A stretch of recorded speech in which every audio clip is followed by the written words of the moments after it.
Now, I wasn't going to start this video off by saying, oh, this will be a short one. But I know, when I say that, usually that becomes a lie. You can even ask my wife, Joe, I gotta stay late at work for something. How long do you think you'll be there? Maybe an hour or two. Never accurate, is it? Tell them. Tell them, the people want to hear your sweet voice. When I say I'll be at work for an hour, what does that mean usually? Well, no matter what you say, you're always late. Always late. So, like, if you say you're going to be 5 minutes, you're actually like 30 minutes. So if I tell my people right now that this video will be a short one, probably won't be? Probably not. She says probably not. Now I gotta prove her wrong. Just because. I'll be there in 10 Zero minutes. hedge. U.S. consumer credit hits all-time high as credit card usage soars. After a surprising slump in the use of revolving debt in September, when U.S. consumers unexpectedly paid down a total of $310 million on their credit cards moments ago, the Fed reported, and when I say moments ago, I mean a couple days ago, the Fed reported that in October, consumer credit posted a huge rebound, rising by $25.4 billion, above the $15 billion expected, the highest one-month jump since last November. The surge in borrowing in October brought the total to $3.963 trillion, a 7.7% annualized increase from just a year ago, and a new, by the way, all-time high, largely on the back of a newfound love with credit cards. Now, this is saying October because you might, oh, Joe, it's Black Friday, dude. November, dude. After, come on, there's spending in November and December. But this is saying October. October. So let's see this. In September, U.S. consumers unexpectedly paid down $310 million. Consumer credit posted a new huge rebound, rising by $25.4 billion, which is above the $15 billion they thought. It's nearly almost twice as much as they thought. $30 billion would be twice as much as 25.4. So is this like 15, like one step forward, 15 step back, backwards? We paid off $310 billion.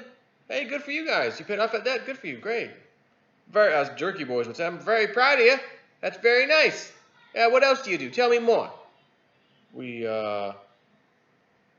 paid down $310 million. Oh, it's very nice. I'm very proud of you. How much did you get? Did you go out and spend? $25 billion. So that'd be like you having, $3,500 on your credit card you owe. Hey, I paid $3 back today. Not even $300. Paid $3 back today. Or maybe 30, maybe the equivalent of $30. Paid back 30 on my card last month. No kidding. Good for you, man. So you probably owe a little less this month. How much do you? Well, I spent another $2,500. And you paid back 30 last month, right? Just making sure we're on the same page here. After a 1-month dormancy in the use of credit cards, American consumers, we are the best at this, by the way, spending. Consumers return to doing what they do best, spending money that they don't have, with revolving credit jumping by $9.2 billion, the highest monthly increase since last November, and one of the highest monthly increases on record. The monthly increase brought the total to a new all-time high of $1.037 trillion. Did you catch that? What's the most important thing? The monthly increase has now brought the total to a new all-time high. So if we have more and more and more outstanding credit not being paid down, it's just getting higher, just like our country's debt, that's probably not a good sign. I mean, what the economy's booming, they kind of said the same thing back in 2004, 5, and 6. You know what I'm saying? Before that happened, you know what happened.